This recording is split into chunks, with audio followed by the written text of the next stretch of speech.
ஜெபம் செய்வோம். அல்லேலூயா. கர்த்தரை துதியுங்கள், அவர் நல்லவர், அவர் கிருபை என்றும் உள்ளது.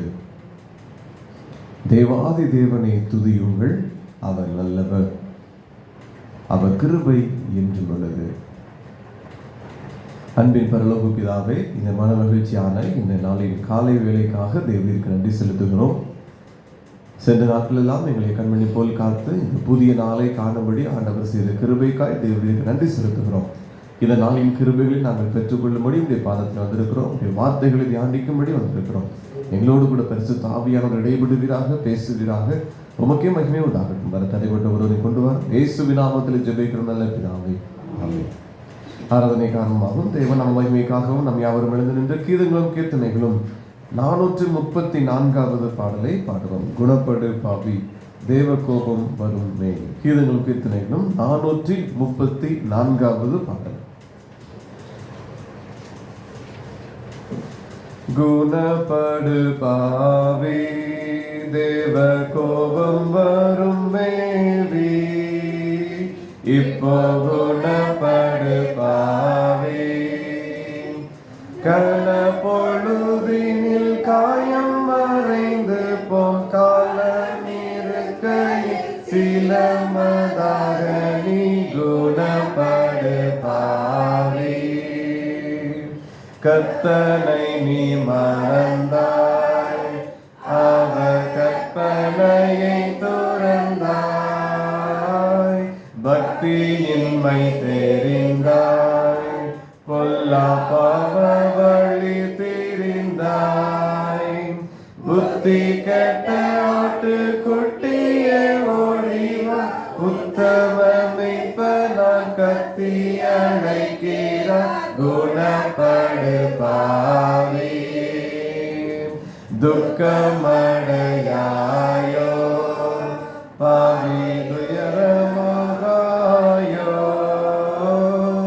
மிக்க புலம்பாயோ, மனம் நெளிந்துருகாயோ. இக்கணம் பாவ கசப்பையுணராயோ, தக்க அருமறை பக்கம் தொடராயோ.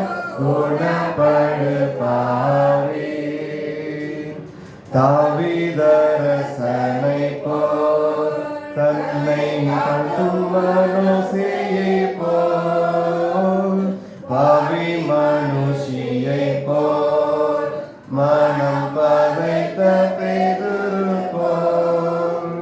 தேவனுக்கே காத தீமை செய்தேன் என்று கூவி புலம்பு நல்லாவியின் சொற்படி. குணப்படு பாவி, உன்னை நீ நம்பாதே, உலகையும் நம்பாதே. உன்னை நீ நம்பாதே, பொருளையும் நம்பாதே. தன்னை பலியிட்டு தாரணி மீட்டவர் நின்னையும் ரட்சிப்பார். அன்னவரை பற்று. குணப்படு பாவி, தேவ கோபம் வரும் தேவி. குணப்படு பாவி. பிதா குமாரன் பரிசுத்த ஆவியின் நாமத்தினாலே ஆமென். பரமண்டலங்களில் இருக்கிற எங்கள் பிதாவே,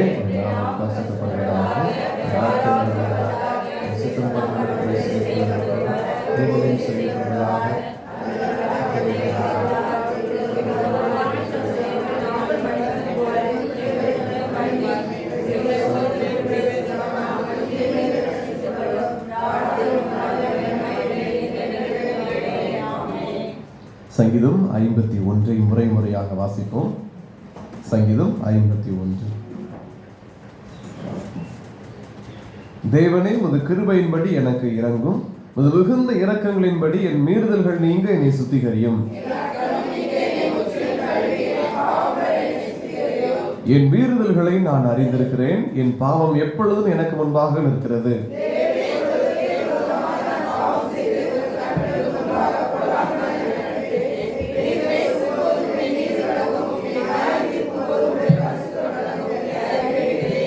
இதோ நான் துர்க்குணத்தில் உருவானேன், என் தாய் என்னை பாவத்தில் கற்பந்தரித்தாள்.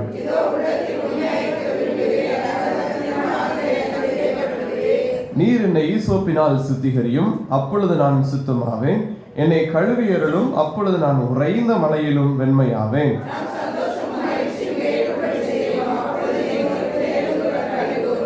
என் பாவங்களை பாராதபடிக்கு நீர் உமது முகத்தை மறைத்து என் அக்கிரமங்களை எல்லாம் நீக்கியருளும்.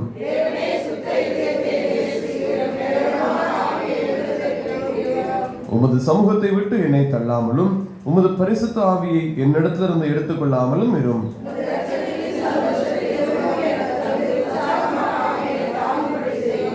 அப்பொழுது பாதகருக்கு உமது வழிகளை உபதேசிப்பேன், பாவிகள் உம்மிடத்தில் மனம் திரும்புவார்கள்.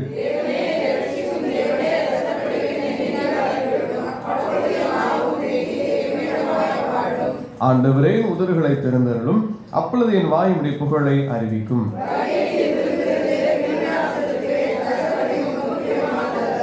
தேவனுக்கு ஏற்கும் பலிகள் நொறுங்குண்ட ஆவிதான். தேவனே, நொறுங்குண்டதும் நறுங்குண்டதுமான இருதயத்தை நீர் புறக்கணியீர்.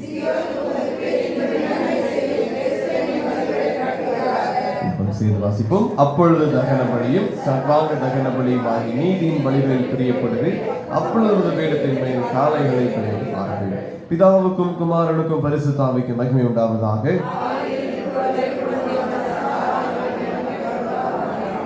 விசுவாசத்தை அறிக்கை செய்வோம். வானத்தையும் பூமியையும் படைத்த சர்வ வல்லமையுள்ள பிதாவாகிய தேவனை விசுவாசிக்கிறேன். அவருடைய ஒரே குமாரனாக விசுவாசிக்கிறேன்.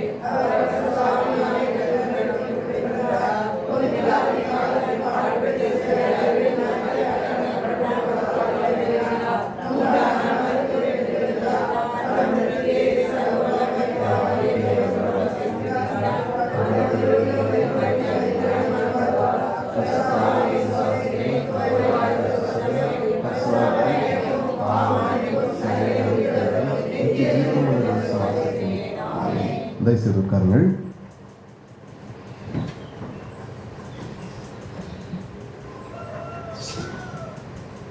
அறிவிப்புகள். இன்று மதியம் 12 மணிக்கு பெண்கள் ஐக்கிய சங்க வீட்டு ஜெப கூடுகை திருமதி ரூத் டேனியல் அவருடைய இல்லத்திலே வைத்து நடைபெறும். வீட்டு ஜெப கூட்டத்தில் பெண்கள் அனைவரும் தவறாது கலந்து கொள்ளும்படி அன்போடு நினைவுபடுத்துகிறோம். நாளை அதிகாலை 5:30 மணிக்கு பரிசுத்த திருவிருந்து ஆராதனை ஆலயத்தில் நடைபெறும். திருவிருந்து ஆராதனையை தகுந்த ஆயத்தத்தோடு நீங்கள் பங்கு பெறும்படி உங்களை அன்போடு கூட நினைவுபடுத்துகிறேன். இந்த நாளில் நான் தியானத்திற்காக இயேசு தம்மை வெளிப்படுத்தின நானே என்று சொல்லி சொன்ன காரியத்தில் 5வது காரியமாக யோவான் 11வது அதிகாரம் 25வது வசனம். யோவான் 11:25.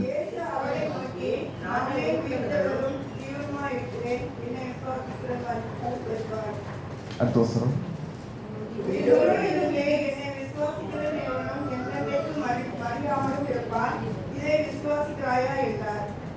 இதே வசனத்தை நான் திருவிவிலியத்திலே வாசிக்கிறேன், நீங்கள் கேளுங்கள். இயேசு அவரிடம், உயிர்த்தெழுதலும் வாழ்வும் நானே.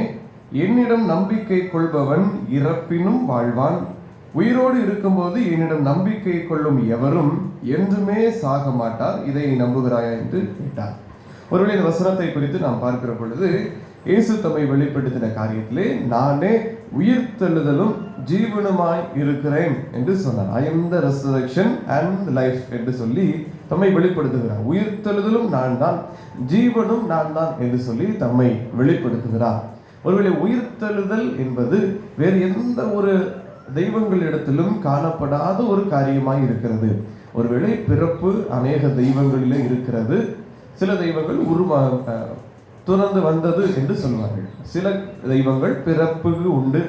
சில தெய்வங்கள் உலகத்தில் வாழ்ந்ததாகவும் அல்லது அதனுடைய விவரங்களை சொல்வார்கள். ஆனால் கடைசியிலே மரித்து அடக்கம் பண்ணப்பட்டிருக்கிறதாகவும் சொல்வார்கள். ஆனால் உயிர்த்தெழுதல் என்பது ஒரே இடத்தில் தான் இருக்கிறது. அது நம்முடைய இயேசுவின் இடத்திலே மாத்திரமே இருக்கிறது. அவர் ஒருவரே மரித்து உயிர்த்தெழுந்தவர், 3ஆம் நாளிலே உயிர்த்தெழுந்தவர்.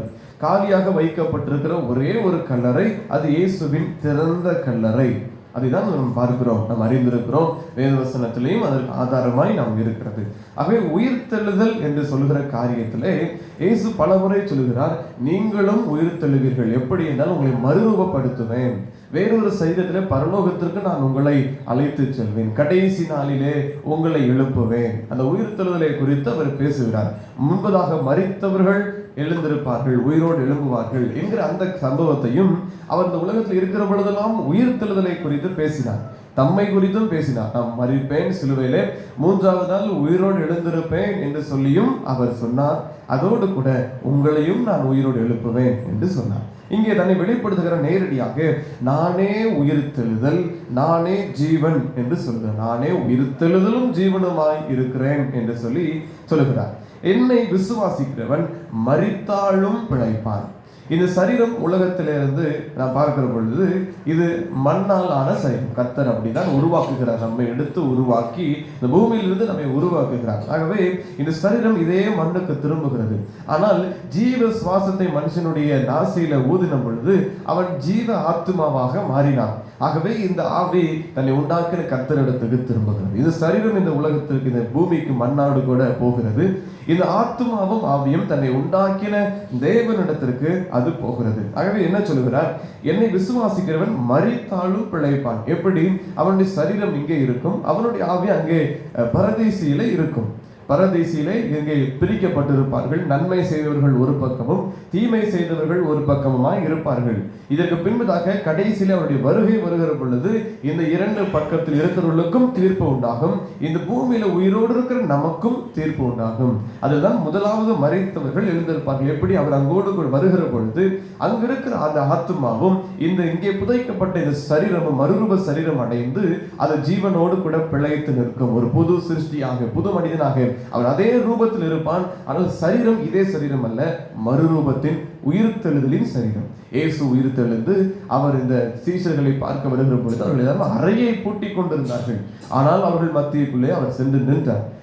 கதவுகள், அறைகள் எல்லாம் பூட்டப்பட்டு இருந்தது. ஆனாலும் அவர்கள் இந்த பயத்தில் இருக்கிற பொழுது அவர்கள் மத்தியில் நின்றார். அதுதான் உயிர்த்தெழுதலின் மறுரூப சரீரம். அது எல்லா இடங்களுக்கும் போக முடியும். அதை எங்கேயும் யாரும் அடைத்து வைக்க முடியாது. உயிர்த்தெழுதலின் மறுரூப சரீரம், இதைதான் கர்த்தர் கொடுப்பேன் என்று சொல்கிறார். தேவதூதர்களுடைய அதை போல ஒப்பான ஒரு சரீரத்தை தருவேன் என்று சொல்கிறாங்க. இந்த மரித்த இந்த உலகத்தினுடைய இந்த சரீரம் மக்கி இதிலிருந்து ஒரு உயிர்த்தெழுதலின் சரீரத்தை கர்த்தர் உண்டு பண்ணி அதோடு கூட இந்த ஆத்மா சேருகிறது. அதற்கு பின்பதாக தான் தீர்ப்பு உண்டாகிறதாக அதற்கு நாம் பார்க்கலாம். பரதீசியில் தான் முதலாவது இருக்கிறார்கள். ஆகவே மரித்தவர்களும் இந்த பிழைக்கும்படிக்கான ஒரு காரியத்திற்கு நானே உயிர்த்தெழுதலா இருக்கிறேன், நானே ஜீவனை கொடுக்கிறதா இருக்கிறேன். அது 1 தெசலோனிக்கேயர் 4வது அதிகாரத்திலே இதை விவரமாய் நாம் பார்க்க முடிகிறது. 1 தெசலோனிக்கேயர் 4வது அதிகாரம் 13வது வசனம்.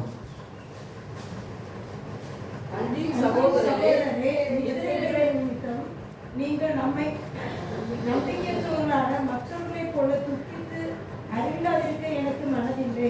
இந்த மரிக்கிற சம்பவத்திலே நீங்கள் மரித்து விட்டார்கள் என்று சொல்லி நம்பிக்கையற்றவர்களான மற்றவர்களை போல நீங்கள் துக்கித்து கொண்டிருக்க, அறிவில்லாத இருக்க எனக்கு மனமில்லை. ஏனென்றால் இந்த உலகத்தின் மரணத்திற்கு பின்பதாக ஒரு வாழ்வு இருக்கிறது, பரலோக வாழ்வு இருக்கிறது. அதனால்தான் இந்த கிறிஸ்தவர்கள் மரிக்கிற பொழுது சந்தோஷமாய் அவர்கள் மரிப்பது. இதுக்கு பின்பதாக கர்த்தரை சந்திக்க போகிறேன், இதுக்கு பின்பதாக கர்த்தரோடு வாழ போகிறேன் என்று சொல்லி அவரை இந்த உலகத்தில் விசுவாசித்தவன், யாரெல்லாம் இந்த உலகத்தில் அவரை பின்பற்றினார்களோ, உண்மையாய் கர்த்தருடைய பிள்ளைகளாய் வாழ்ந்தார்களோ, அவர்கள் எல்லாருக்கும் இந்த மறுரூப சரீரம் கொடுக்கப்படுகிறது. அவர்கள் உயிரோடு எழும்புகிறார்கள், கர்த்தரோடு கூட வாழுகிற அந்த ஐக்கியத்தில் கொள்கிறார்கள். ஆகவே இதுல நீ அறிவில்லாமல் இருக்கிறது, மரித்து விட்டார்களே என்று சொல்லி நீங்கள் அழுது கொண்டு இருக்கிற இந்த அறிவில்லாத இருக்கிற எனக்கு மனதில்லை. இயேசுவானவர் மரித்து பின்பு எழுந்தார் என்று விசுவாசிக்கிறோமே, அப்படியே கிறிஸ்துவுக்குள் நித்திரை அடைந்தவர்களையும் தேவன் அவரோட கூட கொண்டு வருவார். 2வது வருகையிலே அவர் மேற்கில் மரித்தவர்கள், அவரை விசுவாசிக்கிற அந்த விசுவாசித்து மரித்தவர்கள் அவரோடே கூட வருவார்கள். கர்த்தருடைய வார்த்தை முன்னிட்டு நான் உங்களுக்கு சொல்லுகிறதாவது, கர்த்தருடைய வருகை மட்டும் உயிரோடுக்கும் நாம் நித்திரை இருந்தவர்களுக்கு முந்திக் கொள்வதில்லை. ஒருவேளை கர்த்தருடைய வருகை வரைக்கும் நாம் இருப்போமானால், ஒருவேளை நம்முடைய இந்த ஜீவகாலத்திலே கர்த்தருடைய வருகை வருதானால் நாம் அந்த மரித்தவர்களுக்கு முந்திக் கொள்வதில்லை. முதலாவது என்ன நடக்கும்? கர்த்தர் தாமே ஆரவாரத்தோடும் பிரதான தூதரோடும் சத்தரோடும் தேவ எக்காலத்தோடும் வானத்தில் இறங்கி வருவார். அப்பொழுது கிறிஸ்துவுக்குள் மரித்தவர்கள் முதலாவது எழுந்திருப்பார்கள். இதுவரைக்கும் மரித்தவர்கள், கிறிஸ்துவுக்குள் மரித்தவர்கள் அந்த சரீரம் எல்லாம் மாண்டு போகி அவர்கள் உயிர்த்தெழுதலின் சரீரம் பெற்று அவர்கள் எழுந்திருப்பார்கள். பின்பு உயிரோடு இருக்கும் நாமும் கர்த்தருக்கு எதிர்கொண்டு போக மேகங்களின் அவர்கள் மேல் அவர்களோடே கூட ஆகாயத்தில் எடுத்துக்கொள்ளப்பட்டு இவ்விதமாய் எப்பொழுதும் கர்த்தரோடே கூட இருப்போம் என்று பார்க்கிறோம். ஆகவே நாம் முந்தைய பொழுதை முதலாவது மரித்தவர்கள் எழுந்திருப்பார்கள், அதற்கு பின்பதாக உயிரோடு இருக்கிற நாம் இந்த ஜீவனை பெற்றுக் கொள்கிறோம். 2 காரியத்தை சொல்லுகிறார். ஒன்று உயிர்த்தெழுதல். எப்போது உயிர்த்தெழுதல் உண்டாகும்? மரித்தால் தான் உயிர்த்தெழுதல் உண்டாகும். ஆகவே முதலாவது மரித்தவர்கள் உயிர்த்தெழுதலை பெற்றுக் கொள்கிறார்கள். இரண்டாவது ஜீவனோடு இருக்கிற உயிரோடு இருக்கிற நாம் நித்திய ஜீவனை பெற்றுக் கொள்கிறோம். அந்த மறுரூப சரீரத்துக்கு நாம மாறி அந்த ஜீவனை பெற்றுக் கொள்கிறோம். ஆகவேதான் இயேசு சொல்லுகிறார், நானே உயிர்த்தெழுதலும் நானே ஜீவனுமாய் இருக்கிறேன் என்று சொல்லி. உயிர்த்தெழுதலும் நான், ஜீவனும் நான். இது யாரும் கொடுக்க முடியாது. நான் ஒருவரே உயிர்த்தெழுதலை தருகிறவர், நான் ஒருவரே உயிர்த்தெழுதலின் சரீரத்தை உடையவர், நானே வாழ்வளிக்கக்கூடியவர். தமிழில தான் அந்த திருவிவிலியத்திலே வாசிக்கிற பொழுது நானே உயிர்த்தெழுதலும் ஜீவனும் என்று அதுக்கு பதிலாக வாழ்வளிக்கிறதும் என்று பார்க்கிறோம். வாழ்வடைய செய்கிறவனுமாய் இருக்கிறேன் என்று வசனம் சொல்கிறது. ஆகவே உயிரோடு இருக்கிற நாம் அவரை எதிர்கொண்டு போகிற பொழுது நாம் ஜீவனை பெற்றுக் கொள்கிறோம். முதலாக மரித்தவர்கள் உயிர்த்தெழுகிறார்கள், மரித்து போனவர்கள் அவர்கள் உயிர் பெற்று எழும்புகிறார்கள். அதான் சொல்லுகிற கடைசி 18ஆம் வசனத்திலே, ஆகையால் இந்த வார்த்தைகளினாலே நீங்கள் ஒருவர் தேற்றுங்கள். மரித்து விட்டார் என்று சொல்லி அழுகுகிறது எல்லாம் நிறுத்திவிட்டு இதுக்கு பின்பதாய் ஒருவர் வருகிற பார்ப்போம், கர்த்தரை நாம் பார்ப்போம், அப்பொழுது இவர்களை சந்திப்போம். ஆகவே இதுக்கு பின்பதாய் ஒரு வாழ்வு இருக்கிறது என்பதை நாம் அறிந்து கொள்ள வேண்டும். ஒருவேளை ஜனங்களை கேட்கிற பொழுது அவர்கள் சொல்வாங்க, இதுக்கு பின்பதாய் வேறு ஒரு பிறவி இருக்கிறது, இந்த பிறவில இப்படி நாம் கஷ்டப்பட்டு விட்டோம், அடுத்த பிறவிலே ஒரு நல்ல ஒரு குடும்பத்திலே வர வேண்டும் என்றெல்லாம் சொல்வார்கள். மறுபிறப்பு என்று சொல்லி ஒரு காரியத்தை சொல்லிக் கொண்டே இருப்பார்கள். மறுபிறவி என்றெல்லாம் சொல்வார்கள், கேட்டிருப்போம். ஆனால் இது இந்த மறுபிறவி அல்ல, இதுக்கு பின்பதாய் நியாய தீர்ப்பு. இது மறுரூப சரீரத்தோடு உயிர் தெழுந்து கர்த்தரோடு கூட நியாயம் தீர்க்கப்படுகிறோம். அதற்கு பின்பதாய் சதா காலம் நித்தியமாக இருக்க போகும். இந்த உலகத்திற்கு ஒரு முடிவு உண்டு, ஆனால் அந்த நித்திய வாழ்வுக்கு முடிவே இல்லை. ஆகவேதான் இந்த உலகத்திலே சில கஷ்டங்கள், உபத்திரவங்கள், போராட்டங்கள் உண்டு.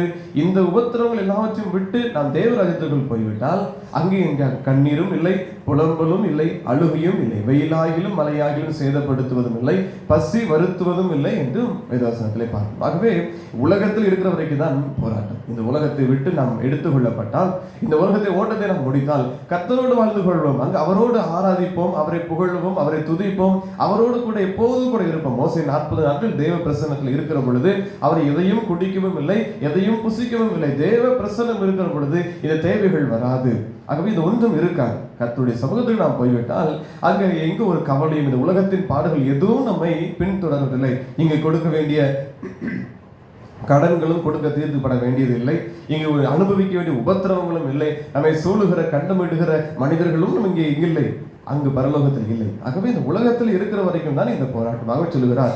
இது மரித்தாலும் உயிர்த்தெழ செய்கிற உயிர்த்தெழுதலாய் இருக்கிறேன். உயிரோடு இருப்பீர்கள் என்று சொன்னால் வருகையின் போது உங்களை எடுத்துக்கொள்ளத்தக்கதாய் ஜீவனை நான் அளிக்கிறேன், வாழ்வளிக்கிறவருமாய் இருக்கிறேன். பரலோகத்திற்கு உங்களை வாழ்வளிக்கக்கூடிய ஜீவனாய் நான் இருக்கிறேன் என்பதாய் கர்த்தர் சொல்லுகிறார். கொலோசியர் 3ஆவது அதிகாரம் 3-4 வசனத்திலே, ஏனென்றால் நீங்கள் மரித்தீர்கள், உங்கள் ஜீவன் கிறிஸ்துவுடனே தேவனுக்கு மறைந்திருக்கிறது. நம்முடைய ஜீவனாகிய கிறிஸ்து வெளிப்படும் போது நீங்களும் அவரோடு கூட மகிமையிலே வெளிப்படுவீர்கள். விசுவாசிக்கிறவர்கள் இந்த உலகத்தில் மரிப்பார்கள், ஆனால் உங்கள் ஜீவன் எப்படி இருக்கிறதா? கிறிஸ்துவுடனே தேவனுக்குள் மறைந்திருக்கிறது.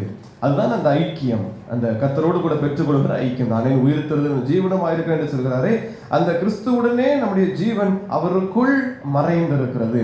அவரோடு ஐக்கியப்படுகிறோம். ஜீவ அப்பமாகிய கிறிஸ்துவை நாம் போஜனமாய் ஏற்றுக்கொள்கிறோம். ஆகவே இந்த ஜீவன் நமக்குள் இருக்கிறது.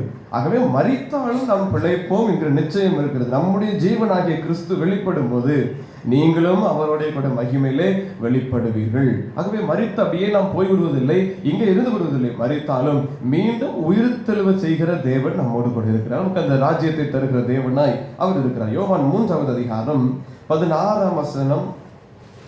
யோவான் 3:16. தேவன் தம்முடைய ஒரே பேரான குமாரனை விசுவாசிக்கிறவன் எவனோ அவன் கெட்டு போகாமல் நித்திய ஜீவனை அடையும்படிக்கு அவரை தந்தரனை இவ்வளவாய் உலகத்தில் அன்பு கூர்ந்தார். ஆகவே இங்கே கடைசி பார்க்க நித்திய ஜீவனை அடையும்படிக்கு, அது விசுவாசிக்கிறவன் எவனோ அவன் கெட்டு போகாமல் நித்திய ஜீவனை பெற்றுக்கொள்ளும்படிக்கு, பரலோகத்தை பெற்றுக்கொள்ளும்படிக்கு, இந்த மறு ஒரு வாழ்வு இருக்கிறது, அந்த பரலோக பாக்கியத்தை அவன் பெற்றுக்கொள்ளும்படிக்கு இயேசுவை இந்த உலகத்திலே தந்தருளி இவ்வளவாய் அன்பு கொண்ட ஒரே குமாரனையே இந்த உலகத்திற்கு கொடுத்திருக்கிறார். ஒரே ஒரு காரணம், மரித்தால் அவன் உயிரிழப்பு செய்து பரலோகத்திற்குள் வர வேண்டும், உயிரோடு இருப்பானால் அவன் ஜீவன் பெற்று பரலோகத்திற்குள் வர வேண்டும். ஆகவே இதற்காகவே கொடுக்கிறார், மீட்பை கொடுக்கவே வந்தேன் என்று சொல்லி அந்த வார்த்தைகள் சொல்லுகிறதை பார்க்கிறோம். 6ஆம் அதிகாரம், இதே அதிகாரத்தினுடைய 36ஆம் வசனத்திலையும் நாம் பார்க்கிறோம். விதைக்கிறவனும் அறுக்கிறவனுமாகிய இருவரும் ஒருமித்து சந்தோஷப்படத்தக்கதாய் அறுக்கிறவன் கூலியை வாங்கி நித்திய ஜீவனுக்காக பலனை சேர்த்துக் கொள்கிறான் என்று பார்க்கிறோம். அதே யோவான் 4ஆம் அதிகாரத்தின் 3ஆவது அதிகாரத்தினுடைய காரியங்களிலே நாம் பார்க்கிறோம். ஆகவே நித்திய ஜீவனை பெற்றுக்கொள்ளத்தக்கதாய் இந்த உலகத்தின் ஓட்டங்களிலே நாம் இருக்க வேண்டும். 36ஆம் வசனத்திலே குமாரனிடத்தில் விசுவாசமாய் இருக்கிறவன் நித்திய ஜீவனை உடையவனாய் இருக்கிறான், குமாரனை விசுவாசியாதவனோ ஜீவனை காண்பதில்லை, தேவனுடைய கோபம் அவன் மேல் நிலைநிற்கும் என்று. ஆகவே இயேசுவை விசுவாசிக்கிறவன் இந்த உயிர்த்தெழுதலை, இந்த ஜீவனை பெற்றுக்கொள்கிறான். நானே உயிர்த்தெழுதலும் ஜீவனுமாய் இருக்கிறேன் என்று சொன்னவன். அது யார் அதை பெற்றுக்கொள்ள முடியும் என்றால் இயேசுவை விசுவாசிக்கிறவர்கள் மாத்திரம் பெற்றுக்கொள்ள முடியும். இயேசுவை விசுவாசிக்காதவர்கள் இந்த உயிர்த்தெழுதலுக்குள் பெற்றுக்கொள்ள முடியாது, இந்த ஜீவனை பெற்றுக்கொள்ள முடியாது, தேவராஜ்யத்திற்குள் பிரவேசிக்க முடியாது. அதுதான் தெளிவாய் பார்க்கிறோம். குமாரனை விசுவாசியாதவன் எவனோ அவனை காண்பதில்லை என்று பார்க்கிறோம். குமாரனிடத்தில் விசுவாசமாய் இருக்கிறவன் நித்திய ஜீவனை உடையவனாய் இருக்கிறான். நாம் இயேசுவை விசுவாசிக்கிறோம், ஆகவே நித்திய ஜீவன் நமக்கு உண்டு, நித்திய ஜீவன் நமக்கு கொடுக்கப்பட்டிருக்கிறது. இந்த உலகத்தின் ஓட்டத்தை நாம் முடித்து மறிப்போம், ஆனால் இதற்கு பின்பதை கர்த்தர் நம்மை உயிரோடு எழுப்புவார். நியாயத்தீர்ப்பு நாளிலே நாம் பரதேசில் இருப்போம், அதற்கு பின்பதை நியாயத்தீர்ப்பு நாளிலே அது வருகையிலே நாம் அவரோடு கூட எழுந்திருப்போம், மறுரூப சரீரத்தோடு கூட தேவராஜ்யத்தில் அவரோடு கூட நாம் சேர்க்கப்படுவோம். ஆகவே விசுவாசியாதவர்களுக்காக நாம் ஜெபிக்க வேண்டும். விசுவாசிக்கிற நமக்கு நித்திய ஜீவன் கொடுக்கப்பட்டு விட்டது. இன்னும் விசுவாசியாத ஜனங்கள், இயேசுவை அறியாத ஜனங்களுக்கு இந்த பரலோக வாக்கியம் கொடுக்கப்படவில்லையே. ஆகவே அவர்களுக்காக கர்த்தருடைய சமூகத்திலே பரிந்து பேசுகிறவர்களாய் நாம் இருக்க வேண்டும். 6ஆம் அதிகாரம் யோவான் 6:53-54 வசனத்திலே, நீங்கள் மனுஷகுமாரனுடைய மாம்சத்தை புசியாமலும் அவருடைய இரத்தத்தை பானம் பண்ணாமலும் இருந்தால் உங்களுக்குள்ளே ஜீவன் இல்லை. நானே உயிர்த்தெழுதலும் ஜீவன் இருக்கிறேன் என்று சொன்னவர் இங்க என்ன சொல்லுகிறார்?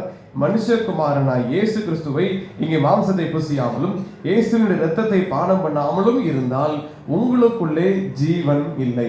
ஜீவன் இல்லை என்றால் நித்திய ஜீவனுக்குள்ள பிரவேசிக்க முடியாது. என் மாம்சத்தை புசித்து என் இரத்தத்தை பானம் பண்ணுகிறவனுக்கு நித்திய ஜீவன் உண்டு, நான் அவனை கடைசி நாளில் எழுப்புவேன். ஆகவே அவன் மாண்டு போவதில்லை, இந்த உலகத்துல இருப்பான், அவருடைய சரீரம் இந்த உலகத்துல இருக்கும், ஆவை தன்னை கர்த்தர் தன் தேவனிடத்தில் திரும்புகிறது, ஆகிய பரதேசில் இருக்கும், கடைசி நாளிலே வருகையின் நாளிலே எழுப்புவேன் என்று சொல்கிறார். இது யாருக்கு உண்டாயிருக்கும் என்றால் இந்த கர்த்தருடைய இயேசுவினுடைய மாம்சத்தை புசித்து அவருடைய இரத்தத்திலே ஐக்கியம் கொள்ளுகிற அந்த ஜீவாப்பம் நானே என்று சொல்கிற பொழுது அந்த காரியத்தில் கூட நான் பேசுறேன். அவருடைய சரீரத்தோடு கூட அந்த ஐக்கியப்படுகிற அந்த உறவு நமக்கு கிடைத்திருக்கிறது. கர்த்தருடைய பந்தியில சேருகிறோம்.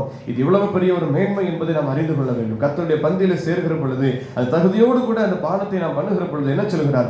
நித்திய ஜீவன் உண்டு என்று சொல்லுகிறார். இதுல பங்கு பெறாதவர்களுக்கு நித்திய அவர்களுக்கு ஜீவன் இல்லை என்பதையே சொல்லுகிறார். 53ஆம் வசனத்திலே ஜீவன் இல்லை என்றே அவர் சொல்லுகிறார். 54ஆம் வசனத்திலே நான் அவர்களை கடைசி நாளில் உயிரோடு எழுப்பேன், உயிர்த்தெழுதலாய் நான் அவர்களுக்கு இருப்பேன் என்று சொல்லி, ஆகவே தான் தன்னை வெளிப்படுத்துகிறார். நானே உயிர்த்தெழுதலும் ஜீவனுமாய் இருக்கிறேன் என்று சொல்லி. 14ஆம் வசனம், 14ஆம் அதிகாரம் 6வது வசனம், நானே வழியும் சத்தியம் ஜீவனுமாய் இருக்கிறேன், என்னாலே அல்லாமல் ஒருவனும் பிதாவினிடத்தில் வரான், என்னை அல்லாமல் ஒருவனும் பிதாவினிடத்தில் வரான் என்று சொல்லுகிறார். இயேசுவை யார் விசுவாசிக்கிறார்களோ, யார் இயேசுனுடைய சரீரத்திலும் இரத்தத்திலையும் பங்கு கொள்கிறார்களோ அவர்கள் தான் பரலோகத்திற்குள் பிதாவினிடத்திற்கு வர முடியும். அதை சொல்கிறார், என்னை அல்லாமல் ஒருவனும் பிதாவினிடத்திற்கு வரான் என்று சொல்லி தெளிவாக எங்கே சொல்லுகிறார். ஆகவே இயேசுவின் மூலமாக தான், வாசல் என்கிற இயேசுவின் மூலமாக தான் மந்தைக்குள் சேர்க்கப்பட முடியும், இயேசுவின் மூலமாக தான் பரலோகத்திற்குள் போக முடியும் என்பது ஒரு முக்கிய காரியமாக இருக்கிறது. யூதர்களுடைய கல்யாண முறைமைகளை நாம் சற்று அங்கே புரிந்து கொள்ள வேண்டும். யூதருடைய கல்யாண முறைமையிலே ஒரு மணமகன் ஒரு ஸ்திரீயை விவாகம் செய்ய போகிறார்கள் என்று சொன்னால் அந்த மணமகனும் அவருடைய தகப்பனாரும் பெண் வீட்டிற்கு போய் அங்கே போய் பேசுகிற பொழுது அவர்கள் என்ன சொல்வார்கள்? ஒரு தொகையை சொல்வார்கள். நாம் இங்கே தொகையை செலுத்துகிறோம், பெண்களுக்கு ஒருவேளை பெண்களிடத்திலிருந்து பெண்ணிடத்திலிருந்து பெற்றுக் கொள்கிறோம். ஆனால் அங்கே கொடுக்க வேண்டும். மாறாக இந்த பெண்ணுக்கு இவ்வளவு ரூபாய், இந்த பெண்ணுக்கு இத்தனை ரூபாய் என்று சொல்லி அவர்கள் நியமிப்பார்கள். ஒவ்வொரு பெண்ணுக்கும் ஒவ்வொரு தொகைகளை நியமிப்பார்கள்.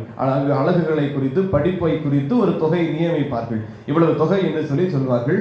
இந்த மணமகன் வீட்டில் என்ன செய்ய வேண்டும்? அந்த தொகையை செலுத்த வேண்டும். அதற்கு பின்புதான் நிச்சயம் செய்யப்பட்டு விட்ட பின்பதாக இருவரும் சந்திக்க மாட்டார்கள். சில காலம் சந்திக்காமல் இருப்பார்கள். என்ன நடைபெறும்? இந்த மணமகன் என்ன செய்ய வேண்டும் என்றால் ஒரு வீட்டை கட்ட வேண்டும். அவன் சொந்தமாய் சம்பாதித்து ஒரு வீட்டை கட்ட வேண்டும். இதற்கு தகப்பன் எந்த ஒரு பண உதவியும் கொடுக்க மாட்டார். ஒரு வீட்டை கட்ட வேண்டும். அது குடிசை வீடோ நல்ல வீடாக ஒரு வீடை கட்ட வேண்டும். வீடு கட்டி முடித்ததும் இந்த மகன் என்ன செய்ய வேண்டுமானால் தகப்பனிடத்தில் போய் நான் இப்படி வீடு கட்டியிருக்கிறேன் என்று சொல்ல வேண்டும். இது எந்த காரியமும் மணமகளுக்கு தெரியாது. ஆனால் மணமகனுடைய நண்பர்கள் அங்கே சொல்லலாம். என்ன நடைபெற்று கட்டி கொண்டிருக்கிறார், அவர் செய்து கொண்டிருக்கிறார், உழைத்துக் கொண்டிருக்கிறார், சேகரித்துக் கொண்டிருக்கிறார், இப்படி தகவல்களை சொல்லலாம். இருவரும் சந்திக்க மாட்டார்கள். என்ன செய்ய வேண்டும்? மணமகன் இந்த வீட்டை கட்ட வேண்டும். கட்டி முடித்து விட்டு தகப்பன் இடத்துல அவர் சொல்ல வேண்டும், ஒரு வீட்டை கட்டி விட்டேன் என்று சொல்லி. அதை தகப்பன் போய் பார்த்து தகப்பன் சரி என்று சொன்னால்தான் அங்கே மணமகளிடத்திலே போக முடியும். மணமகளிடத்துல போய் அதை அழைத்து கொண்டு இந்த வீட்டிற்கு வர முடியும். திருமணத்திற்கு இந்த வீட்டிற்கு கொண்டு வர முடியும். அது வரைக்கும் இந்த தகப்பன் சரி என்று சொல்லாத வரைக்கும் வீடு திருப்பி கட்டி கொண்டே இருக்க வேண்டும். நல்ல வீடு கட்டுகிற வரைக்கும், தகப்பன் சரி என்று சொல்லுகிற வரைக்கும், அவர் சரி என்று எப்போ சொல்லுகிறாரோ அப்பொழுதுதான் இந்த மணமகளை இங்கு அழைத்து வர முடியும். இயேசுவும் அதை தான் சொல்லுகிறார். என்ன சொல்லுகிறார்? இயேசு எப்பொழுது வருவார் என்று, பிதா எப்பொழுது வருவார், அவருடைய வருகை எப்பொழுது இருக்கும் என்று தேவ தூதர்களும் அறியார்கள், நானும் அறியேன், பிதா ஒருவர் தவிர வேறு யாரும் அறியார் என்று சொல்லுகிறார். அவர் எப்பொழுது சரி என்று சொல்கிறாரோ அப்பொழுதுதான் என்ன செய்ய முடியும்? வருவோம். அப்பொழுதுதான் இந்த உலகத்திற்கு இரண்டாவது வருகை வரும். அப்பொழுது மணவாட்டியாகிய மணமகளாகிய இது சபையை நான் எங்கே சேர்த்துக் கொள்வேன் என்று சொல்லி நித்திய ராஜ்யத்தில் சேர்த்துக் கொள்வேன் என்று அவர் சொல்கிறார். இதுதான் ரகசியமாக இருக்கிறது. அவர் ஒருவரே அறிவார். அவர் எப்பொழுது சரி என்று சொல்கிறாரோ அதுதான் சொல்ல, ஒரு ஸ்தலத்தை நான் ஆயத்தம் பண்ண போகிறேன், உங்களுக்கு ஒரு ஸ்தலத்தை ஆயத்தம் பண்ண போகிறேன், ஆயத்தம் பண்ண பின்பதாக வந்து உங்களிடையும் அங்கே என்ன சொல்வேன்? சேர்த்துக் கொள்வேன் என்று சொல்லுகிறார். ஒரு ஸ்தலம் ஆயத்தம் பண்ணப்பட்டு கொண்டிருக்கிறது நமக்கு என்று. இந்த பரலோக ராஜ்யத்தில் நம்மை சேர்த்துக் கொள்ளும்படி பிதா எப்பொழுது அவர் சரி என்று சொல்கிறாரோ அப்பொழுது இந்த வருகை காணப்படும். அப்பொழுது முதலாவது மரித்தவர்கள் ஆரவாரத்தோடு எக்காலத்தோடு தூத சத்தத்தோடு கூட வருகிற பொழுது முதலாவது கிறிஸ்துவுக்குள் மரித்தவர்கள் எழுந்திருப்பார்கள்.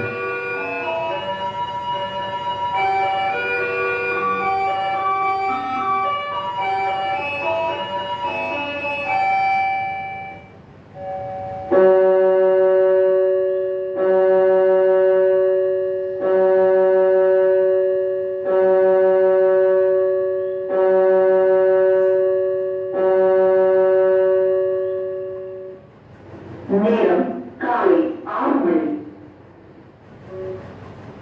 தேவனுடைய வசனத்தை கேட்டு அதன்படி செய்கிறவர்களே எனக்கு தாயும் எனக்கு சகோதரருமாய் இருக்கிறார்கள். லூக்கா 8ஆம் அதிகாரம் 21ஆம் வசனம். ஆகவே பிதா எப்பொழுது அவர் ஏற்றுக்கொள்கிறாரோ சரி என்று சொல்லுகிறாரோ அப்பொழுது வருகை காணப்படும். அப்பொழுது முதலாவது மரித்தவர்கள் எழுந்திருப்பார்கள். முதலாவது மரித்தவர்கள் உயிர்த்தெழுதலை அடைவார்கள். ஜீவனோடு இருக்கிறவர்கள் அந்த ஜீவனை பெற்றுக்கொள்வார்கள். உயிரோடு இருக்கிறவர்கள் ஜீவனை பெற்றுக்கொள்வார்கள். யார் மூலமாய்? இயேசுவின் மூலமாய். அதுதான் சொல்கிறார், என்னை விசுவாசிக்கிறவன் அங்கே பிதாவினிடத்திற்கு வருவான், என்னை விசுவாசிக்கிறவன் தேவராஜ்யத்தின் நித்திய ஜீவனை அவன் பெற்றுக்கொள்வான் என்று. என்னை விசுவாசிக்கிறவனுக்கு நித்திய ஜீவன் உண்டு என்று சொல்கிறார். விசுவாசியாதவர்களுக்கு அது இல்லை என்பதை, நித்திய ஜீவனை அவன் இழந்து போவான் என்பதையும் அங்கே இயேசு சொல்கிறதை பார்க்கலாம். ஆகவே நான் வருகிற பொழுது இந்த சபையை விசுவாசிக்கிறவனை, இந்த மணவாட்டியை நான் சேர்த்துக் கொள்வேன், மணவாளனோடு சேர்த்துக் கொள்வேன், இந்த ஸ்தலத்தில் சேர்த்துக் கொள்வேன், என்னோட கூட நீங்கள் வாழும்படி அந்த ராஜ்யத்தில் சேர்த்துக் கொள்வேன் என்று சொல்கிறார். நான் ஒரு உயரத்திலே நீங்கள் தாழ்த்தியிருந்தார்கள், நாம் எல்லாரும் ஒன்றாக இருக்கும்படிக்கு அந்த இடத்தை உங்களை சேர்த்துக் கொள்வேன் என்று சொல்லுகிறார். ஆகவே நம்ம யோவான் 5ஆம் அதிகாரம் 21ஆம் வசனத்திலே பார்க்கிறோம், பிதாவானவர் மரித்தோரை எழுப்பி உயிர்ப்பிக்கிறது போல இயேசுவும் தமக்கு சித்தமானவர்களை உயிர்ப்பிக்கிறார். ஆக உயிர்ப்பிக்கிற வல்லமை, உயிர்ப்பிக்கிற தேவன் யார் என்று சொன்னால் இயேசுவானவர் மட்டுமே. அவர் ஒருவரால் மாத்திரமே உயிர்த்தெழுதலை கொடுக்க முடியும். இந்த உலகத்தின் ஓட்டத்திற்கு பின்பதாய் உயிர்த்தெழச் செய்வேன் என்று அவர் நமக்கு வாக்குரைத்திருக்கிறார். இன்னும் யோவான் 10ஆவது அதிகாரம் 17-18 வசனங்களிலே, நான் என் ஜீவனை மறுபடியும் அடைந்து கொள்ளும்படிக்கு அதை கொடுக்கிறபடியினாலே பிதா என்னில் அன்பாயிருக்கிறார். ஒருவனும் அதை என்னிடத்திலிருந்து எடுத்துக்கொள்ள மாட்டான், நானோ அதை கொடுக்கிறேன். அதை கொடுக்கவும் எனக்கு அதிகாரம் உண்டு, அதை மறுபடியும் எடுத்துக்கொள்ளவும் எனக்கு அதிகாரம் உண்டு. இந்த கட்டளை என் பிதாவினிடத்தில் பெற்றுக்கொண்டேன் என்று சொல்கிறார். உயிர்த்தெழுதலை கொடுக்கவும் ஜீவனை கொடுக்கவும் அதை பெற்று எடுத்துக்கொள்ளவும் அவர் ஒருவருக்கே அதிகாரம் இருக்கிறது. அவர் அதிகாரம் உடையவராய் இருக்கிறார். ஆகவேதான் சொல்கிறார், நானே உயிர்த்தெழுதலும் ஜீவனுமாய் இருக்கிறேன் என்று சொல்லி. 14வது அதிகாரம் 3ஆம் வசனத்திலே, நான் போய் உங்களுக்காக ஸ்தலத்தை ஆயத்தம் பண்ணின பின்பு நான் இருக்கிற இடத்திலே நீங்களும் இருக்கும்படி நான் மறுபடியும் வந்து உங்களை என்னிடத்தில் சேர்த்துக் கொள்வேன் என்று. நான் இருக்கிற இடத்திலே நீங்களும் இருக்கும்படி. ஒருவேளை இப்பொழுது உலகத்தில் இருக்கிறோம், அவர் இந்த பரலோக ராஜ்யத்தில் அவருடைய வீற்றிருக்கிறதா, சிங்காசனத்தில் வீற்றிருக்கிறதா நாம் பார்க்கிறோம். அது என்ன சொல்கிறார்? நான் இருக்கிற இடத்திலே நீங்களும் இருக்கும்படி, அவர் வசிக்கிற இடத்திலே நாமும் வசிக்கும்படி உலகத்திற்கு வந்து உங்களை மரித்தவர்களுக்கு உயிர்த்தெழுதலையும் உயிரோடு இருக்கிறவர்களுக்கு ஜீவனையும் கொடுத்து நான் என் பக்கமாய் உங்களை அழைத்து கொண்டு போவேன் என்று அவர் சொல்கிறார். 1 தெசலோனிக்கேயரிலே அந்த காரியங்களை நாம் விவரமாய் குறித்து பார்த்தோம். துக்கித்துக் கொண்டிருப்பது அல்ல, பின்பதாய் நாம் அவரோடு கூட ஒரே சமமாய் நாம் அவர் இருக்கிற இடத்திலே வாழ போகிறோம் என்பதனாலே நாம் கலங்காதிருக்க வேண்டும். இப்ப யோவான் 14 பார்க்கிற பொழுது அதைதான் முதலாவது சொல்கிறார், கலங்காதிருப்பதாக உங்கள் இருதயம். ஆகவே விசுவாசமா இருங்கள், அவரிடத்துல விசுவாசத்தை வைத்திருங்கள் என்று சொல்லி நீங்கள் கலங்காமல் இருங்கள் என்று. ஆகவே வருங்காலங்களிலே மரிப்போம், ஆனால் உயிரோடு கூட எழுந்திருப்போம். உயிரோடு இருக்கிற பொழுது அவருடைய வருகை வரும், ஆனால் அந்த ஜீவனை பெற்றுக்கொண்டு நித்திய ராஜ்யத்திலே சேர்க்கப்படுகிறோம் என்பது நமக்கு உறுதியாய் இருக்கிறது. 2 கொரிந்தியர் 5வது அதிகாரம் 6ஆம் வசனம் முதல் பார்க்கிற பொழுது, நான் தரிசித்து நடவாமல் விசுவாசித்து நடக்கிறோம். இந்த தேசத்தில் குடியிருக்கையில் கர்த்தரிடத்தில் குடியிராதவர்களாய் இருக்கிறோம் என்று அறிந்தும் இப்பொழுது தைரியமாய் இருக்கிறோம். நாம் தைரியமாகவே இருந்து இந்த தேகத்தை விட்டு குடி போகவும் கர்த்தரிடத்தில் குடியிருக்கவும் அதிகமாய் விரும்புகிறோம் என்று பவுல் எழுதுகிறதை நாம் பார்க்கிறோம். ஆகவே கர்த்தரிடத்தில் இந்த தேகத்தை விட்டு இந்த உலகத்தையும் இந்த அழிந்து போக இந்த சரீரத்தையும் அதான் சொல்லுகிறார், அழிவுள்ளது அழியாமையை பெற்றுக்கொள்ள முடியும். அழிவுள்ள இது சரீரம் அழியாமையாகி நித்திய ஜீவனை பெற்றுக்கொள்ள முடியும். இந்த சரீரம் ஆண்டு போகும், ஆனால் இதற்கப்புறம் ஒரு நித்திய ஒரு வாழ்வுக்கு புது ஒரு உயிர்த்தெழுதலின் சரீரம் கொடுக்கப்படுகிறது. அழிவில்லாமையினாலே தான் அங்கே போக முடியும். அழிவுள்ள இந்த சரீரத்தோடு அழியாமையாகி நித்திய ஜீவனை நாம் பெற்றுக்கொள்ள முடியாது. பிலிப்பியர் 1ஆம் அதிகாரம்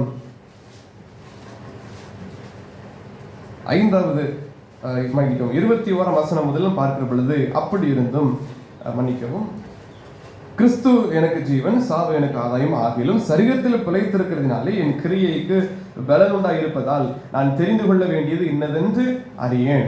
ஏனெனில் இவ்விரண்டிலும் நான் நெருக்கப்படுகிறேன். தேகத்தை விட்டு பிரிந்து கிறிஸ்துவனை கூட இருக்க எனக்கு ஆசை உண்டு, அது அதிக நன்மையா இருக்கும் என்று சொல்லுகிறார். இந்த தேகத்தில் இருக்கிறதுக்கு, இந்த சரீரத்தில் இருக்கிற வரைக்கும் தான் இந்த உலகத்தின் பாடுகளும் நெருக்கங்களும் கண்ணீரும் கவலையும் கஷ்டங்களும் எல்லா போராட்டங்களும் நிந்தைகளும் நமக்கு இருக்கும். ஆனால் இந்த சரீரத்தை விட்டு இந்த தேகத்தை விட்டு நாம் பிரிந்து விட்டால் கிறிஸ்துவுடனே கூட நாம் போகிற அந்த மறுரூபத்தினுடைய அனுபவங்களை பெற்றுக்கொள்கிறோம். ஆகவே அது மிக அதிக நன்மையா இருக்கும் என்று சொல்லுகிறார். கர்த்தருடைய சமூகத்திலே அந்த உயிர்த்தெழுதலின் சரீரத்தோடு கர்த்தரை புகழ்ந்து கொண்டு இருப்பது அது எத்தனை மேன்மையா இருக்கும் என்று சொல்லுகிறார். யோவான் 5வது அதிகாரம் 24ஆம் வசனம்,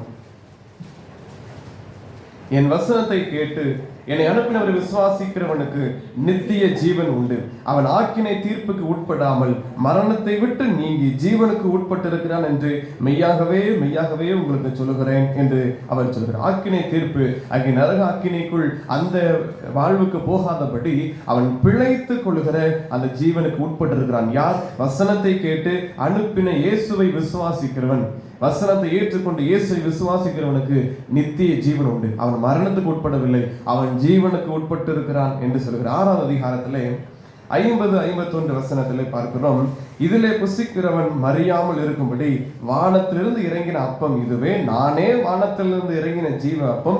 இந்த அப்பத்தை புசிக்கிறவன் என்றென்றைக்கும் பிழைப்பான். நான் கொடுக்கும் அப்பம் உலகத்தின் ஜீவனுக்காக நான் கொடுக்கும் என் மாம்சமே என்று சொல்கிறார். ஆகவே இந்த ஜீவனை பெற்றுக் கொள்ளும்படி தன்னையே இந்த உலகத்தில் அவர் கொடுத்த தேவனாய் இருக்கிறார். 13ஆம் அதிகாரம் யோவான் 13-15-16 வசனம், நான் உங்களுக்கு செய்தது போல நீங்களும் செய்யும்படி உங்களுக்கு மாதிரியை காண்பித்தேன். மெய்யாகவே மெய்யாகவே நான் உங்களுக்கு சொல்லுகிறேன், ஊழியக்காரன் தன் எஜமானின் பெரியவன் அல்ல. ஆகவே இன்னும் சொல்லுகிறார் 18ஆம் வசனத்திலே பார்க்கிற பொழுது, உங்கள் எல்லாரையும் குறித்து நான் பேசவில்லை, நான் தெரிந்து கொண்டவர்களை அறிவேன், ஆகிலும் வேத வாக்கியம் நிறைவேறத்தக்கதா என்னுடனே அப்பம் புசிக்கிறவன் என்பேல் தன் குதிகாலை தூக்கான் என்று சொல்லி நித்திய ஜீவனுக்கு என்று இது சரீரத்தை யாரெல்லாம் பங்கு கொள்கிறார்களோ, யாரெல்லாம் அவரோடு கூட ஐக்கியப்படுகிறார்களோ அவர்களுக்கு நித்திய ஜீவன் உண்டு என்பது மிகவும் தெளிவாக வேதத்திலே சொல்லப்பட்டிருக்கிறது. அதைதான் அவர் மீண்டுமாய் வெளிப்படையாகவே சொல்லுகிறார். நானே உயிர்த்தெழுதலும், மரித்தவர்களை உயிர்ப்பிக்கிற உயிர்த்தெழுதலும், ஜீவனோடு இருக்கிறவர்களுக்கு நான் அழுதுகிற ஜீவனுமாய் நானே இருக்கிறேன் என்று சொல்லி அவர் சொல்லுகிறார். 6ஆவது அதிகாரத்தின் 40ஆவது வசனத்தில், குமாரனை கண்டு அவரிடத்தில் விசுவாசமாய் இருக்கிறவன் இவனோ, அவன் நித்திய ஜீவனை அடைவதும் நான் அவனை கடைசி நாளில் எழுப்புவதும் என்னை அனுப்பினவருடைய சித்தமாய் இருக்கிறது. இயேசுவை கண்டு அவரிடத்தில் விசுவாசிக்கிறவன், இயேசுவை விசுவாசிக்கிறவன், இயேசுவை பின்பற்றுகிறவன், இயேசுவை வசனத்தை ஏற்றுக்கொள்கிறவன் அவனுக்கு நித்திய ஜீவன் உண்டு, கடைசி நாளிலே பிதா எழுப்புவார் என்பது உறுதியாய் சொல்லப்பட்டிருக்கிறது. 8வது அதிகாரம் 24ஆம் வசனம், 8வது அதிகாரம் 24, ஆகையால் நீங்கள் உங்கள் பாவங்களில் சாவீர்கள் என்று உங்களுக்கு சொன்னேன், நானே அவர் என்று நீங்கள் விசுவாசியாவிட்டால் உங்கள் பாவங்களில் சாவீர்கள். இயேசுதான் மெய்யானவர் என்று சொல்லி அவர்தான் உயிர்த்தெழுதலும் ஜீவனுமாய் இருக்கிறார் என்று விசுவாசியாமல் போய்விட்டால் பாவங்களிலே நீங்கள் சாவீர்கள். என்னை விசுவாசித்தால் உங்களுக்கு நித்திய ஜீவன் உண்டு. நீங்கள் விசுவாசித்தால் நீங்கள் சாவீர்கள், உங்களுக்கு உயிர்த்தெழுதல் கொடுக்கப்படும். நீங்கள் உயிரோடு இருப்பீர்களானால் உங்களுக்கு ஜீவன் அருளப்படும், பரலோக நித்திய ஜீவன் உங்களுக்கு கொடுக்கப்படும். விசுவாசிக்காவிட்டால் பாவத்திலே நீங்கள் சிக்கொண்டு நரக அக்கினிக்குள்ளாய் தீர்க்கப்பட்டு போவீர்கள் என்று அங்கே சொல்கிறார். 10வது அதிகாரம் கடைசியாக 10வது அதிகாரம் 37-38, என் பிதாவின் கிரியைகளை நான் செய்யாதிருந்தால் நீங்கள் என்னை விசுவாசிக்க வேண்டியதில்லை, செய்தேனே ஆனால் நீங்கள் என்னை விசுவாசியாதிருந்தாலும் பிதா என்னிலும் நான் அவரிலும் இருக்கிறதை நீங்கள் அறிந்து விசுவாசிக்கும்படிக்கு அந்த கிரியைகளை விசுவாசியுங்கள் என்று சொல்கிறார். ஆகவே பிதாவின் கிரியைகளை தான் நான் செய்து கொண்டிருக்கிறேன். இயேசுவை விசுவாசிப்பதற்காக இந்த காரியங்களை சொல்லுகிறார். நான் அவர் அனுப்பின காரியங்களை தான் செய்து கொண்டிருக்கிறேன் என்று சொல்லி அவர் உலகத்தில் இருக்கிற பொழுது இந்த யோவான் 11ஆம் அதிகாரத்தில் அதைதான் பார்க்கிறோம். அந்த லாசருவினுடைய சம்பவத்தோடு கூட தான் இந்த காரியங்களை பேசுகிறார். லாசரு மரிக்கிற பொழுது, மரித்து 4 நாள் ஆனதுக்கு பின்பதாக தான் அவருடைய வீட்டிற்கு போகிற பொழுது மார்த்தாள் ஓடி வருகிறார். அவரை கண்டு ஊர் பகுதிக்கு வெளியே ஓடி வருகிறார். அவர் இந்த காரியத்தை எல்லாம் இயேசு பேசிவிட்டு அங்கு வருகிற பொழுது, எங்கு வைத்திருக்கிறீர்கள் என்று சொல்லி மரியாளும் ஓடி வருகிறார். 2 பேரும் அவரிடத்து அழுகிற பொழுதுதான் அவர் கலங்குகிறார். அவர் இங்கே கலங்கி நிற்கிறதையும் அவர் கண்ணீர் சிந்துகிறதையும் நாம் பார்க்கிறோம். ஆகவே தான் சொல்லுகிறார், அந்த சம்பவத்தில் தான் சொல்லுகிறார், நானே சகோதரன் உயிர்த்து எழுதுவான் என்று சொல்லுகிறார். அந்த 23ஆம் வசனத்திலே உன் சகோதரன் உயிர் தெழுந்திருப்பான் என்று சொல்லி அவர் சொல்கிறார். நான் உயிர் தெழுதலா இருக்கிறேன், அவன் உயிரோட எழுப்புவேன் என்று சொல்லி 4 நாள் ஆகிவிட்டாலும் பரவாயில்லை, நான் உயிரோடு எழுப்புவேன் என்று சொல்லிவிட்டு தான் இந்த வசனத்தை சொல்கிறார். நானே உயிர் தெழுதலும் ஜீவனுமாய் இருக்கிறேன், என்னை விசுவாசிக்கிறவன் மரித்தாலும் பிழைப்பான், உயிரோடு இருந்து என்னை விசுவாசிக்கிறவன் எவனும் என்றென்றைக்கும் மறியாமலும் இருப்பான், அதை விசுவாசிக்கிறாயா என்று கேட்கிறதை நாம் பார்க்கலாம். ஆக வேதத்தின் அடிப்படையிலே நாம் இந்த உலகத்தின் ஓட்டத்திற்கு பின்பதாய், கர்த்தரை விசுவாசிக்கிற இந்த ஓட்டத்திற்கு பின்பதாக அவர் நம்மை உயிரோடு எழுப்ப செய்வார். உயிர்த்தெழ செய்கிற தேவன் நம்மோடு கூட இருக்கிறார். ஆகவே இந்த உலகத்தின் ஓட்டத்தில் கர்த்தருக்காய் சாட்சியாய் வாழ்ந்து அநேகர் இந்த நித்திய ராஜ்யத்திற்கு என்று ஆயத்தப்படுத்துவோம். நானே உயிர்த்தெழுதலும் ஜீவனமாக இருக்கிறேன் என்று சொன்னவர் இதுக்கு முன்பதாய் மரித்தவர்களை உயிரோடு எழும்புகிற உயிர்த்தெழுதல் ஆகியும் உயிரோடு இருக்கிறவர்களுக்கு ஜீவனை கொடுக்கிற அந்த மறுரூபப்படுத்துகிற அந்த ஜீவனாயும் இருக்கிறார். இதை விசுவாசிக்கிறவன் நித்திய ஜீவனை பெற்றுக் கொள்கிறான், விசுவாசியாதவன் அதை எழுந்து போகிறான் என்று வசனம் சொல்கிறது. ஆகவே கர்த்தரை விசுவாசித்து மற்ற ஜனங்களையும் அவருக்குள் வழி நடத்துவோம். கர்த்தர் நம்மை வழி நடத்துவாராக. ஆமென். ஜெபம் செய்வோம். அன்பின் கர்த்தாவே, இந்த வேளைக்காய் தேவனுக்கு நன்றி செலுத்துகிறோம். இந்த நாளிலும் நாங்கள் தியானித்தபடி நானே உயிர்த்தெழுதலும் ஜீவனுமாய் இருக்கிறேன் என்று சொன்ன தேவன், ஆண்டவரே நீரே உயிர்த்தெழுதலும் ஜீவனுமாய் இருக்கிறீர். மரித்தவர்கள் முதலாவது எழுந்திருக்கும்படி அவர்களுக்கு உயிர்த்தெழுதல் ஆயும் உயிரோடு இருக்கிறவர்களை நித்திய ஜீவனை பெற்றுக் கொள்ளும்படிக்கு ஜீவனை அளிக்கிறவராயும் இருக்கிறேன். அழியாத ஜீவனை நீர் கொடுக்கிற தேவனாய் இருக்கிறேன். இந்த அழிவுள்ள சரீரத்தோடு நாங்கள் அழியாமைக்குள் பிரவேசிக்க முடியாது. ஆகவே இதிலிருந்து நாங்கள் வெளியே தேகத்தோடு நாங்கள் புறப்பட்டு பிரிந்து வெளியே வந்து அதற்கு உயிர்த்தெழுதலின் சரீரத்தோடு மகிமையின் சரீரத்தோடு நாங்கள் உண்மை சந்திக்க போகிறோம் என்பது அதிக அதிக மெய்யாகவே அது உதிரியான ஒரு நிச்சயமாய் எங்களுக்கு இருக்கிறபடினால் நன்றி செலுத்துகிறோம். நாங்கள் பாவத்தில் இடர்ந்து கெடுப்போமானால் நாங்கள் சாகவே சாவோம். ஆனால் இந்த பாவத்தை அறிக்கை செய்து இயேசுவை நாங்கள் விசுவாசிப்போம், ஆனால் நித்திய ஜீவனை பெற்றுக் கொள்கிறோம் என்று வேதம் சொல்கிறது. ஆகவே மணவாளன் வரப்போகிறார், ஒரு ஸ்தலத்தை ஆயத்தம் செய்திருக்கிறார், அவர் மீண்டும் வரப்போகிறார். அவர் வருகிற பொழுது வருகையிலே காணப்படுகிறவர்களாய் அவரோடு கூட எடுத்துக் கொள்ளப்படுகிற ஜனங்களாய் நாங்கள் இருக்க எங்களுக்கு கிருபை செய்யுங்க. கைவிடப்பட்ட ஜனங்களாய் இல்லை, நித்திய ராஜ்யத்திற்குள் நாங்கள் பிரவேசிக்கிறவர்களாய் உதவி செய்வீராக. உயிர்த்தெழுதலினுடைய காரியத்தில் சொல்லுகிற பொழுது பிதா என்ன விரும்புகிறார் என்றால் என்னை அனுப்பினவரை விசுவாசிக்க வேண்டும் என்பதை என்பதை தான் விரும்புகிறார். இயேசுவை விசுவாசிக்க வேண்டும் என்பதுதான் அவருடைய விருப்பமாக இருக்கிறது. விசுவாசிக்கிறவனுக்கு பரலோகம் உண்டு, நித்திய ஜீவன் உண்டு. அதுதான் பிதாவின் சித்தம் என்று சொன்னது போல ஆண்டவரே, பிதாவின் சித்தத்திற்கு நாங்கள் உட்பட கிருபை செய்யுங்க. பரலோகத்தை இழந்து போகாதபடி, நித்திய ஜீவனை இழந்து போகாதபடி ஓட்டத்தில் விசுவாசத்தோடு நாங்கள் இருக்கவும், கர்த்தரை முழுமையாய் பற்றிக்கொள்ளவும் கிருபை செய்யுங்க. இந்த விசுவாசியான ஜனங்களுக்கு மெய் ஒளியாகிய இயேசுவை நாங்கள் காண்பிக்க ஆண்டவர்கள் கிருபை செய்வீராக. இந்த நாளின் பணிக்காய் உமக்கு ஸ்தோத்திரம். இந்த நாள் வேலைகளை எங்களுக்கு ஆசீர்வதித்து தாரும். பிரயாணங்கள் ஒவ்வொன்றையும் வாய்க்கு பண்ணுங்க. நல்ல சரித்திர சுகபலனை கொடுங்க. கையிட்டு செய்கிற எல்லா வேலையும் ஆசீர்வதிங்க. வழிநடத்துதலை தாரும், பாதுகாவலை தாரும். இது கிருபை இந்த நாள் முழுவதும் எங்களோடு கூட தங்கி இருக்கட்டும். உமக்கு மகிமை உண்டாகட்டும். ஆலயத்தின் பணிக்க நன்றி செலுத்துகிறோம். இந்த நாளின் ஆலய கட்டுமான பணிகள் ஒவ்வொன்றையும் கர்த்தர் தடையில்லாமல் நடத்தி தாரும். ஜனங்கள் ஆண்டவரை பணியாளர்கள் ஏற்ற நேரத்தில் கூடி வருவோம், காரியங்கள் நடப்பிக்கவும் கர்த்தர் கிருபை தருவீராக. உமக்கு மகிமை உண்டாகட்டும். எங்களை தாழ்த்தி ஒப்புக் கொடுக்கிறோம். புது கிருபை நாள் நன்மை நலம் நிரப்புவீராக. இயேசு கிறிஸ்துவின் நாமத்தில் ஜெபிக்கிறோம் நல்ல பிதாவே, ஆமென். நம்முடைய கர்த்தராகிய இயேசு கிறிஸ்துவின் கிருபையும் பிதாவாகிய தேவனுடைய அன்பும் பரிசுத்த ஆவியானவருடைய ஐக்கியமும் நம் அனைவரோடும் கூட எப்போதைக்கும் இருப்பதாக, ஆமென். சிலுவை அண்டையில் நம்பி வந்து நிற்கையில் பாவ பாரம் நீங்கி வாழ்வடைந்தேன். எந்த நேரமும் எனதுள்ளத்திலும் பேரானந்தம் பொங்கி பாடுவேன். கர்த்தர் உங்களோடு இருப்பாராக. தேவ சமாதானத்தோட சென்று வருவோம்.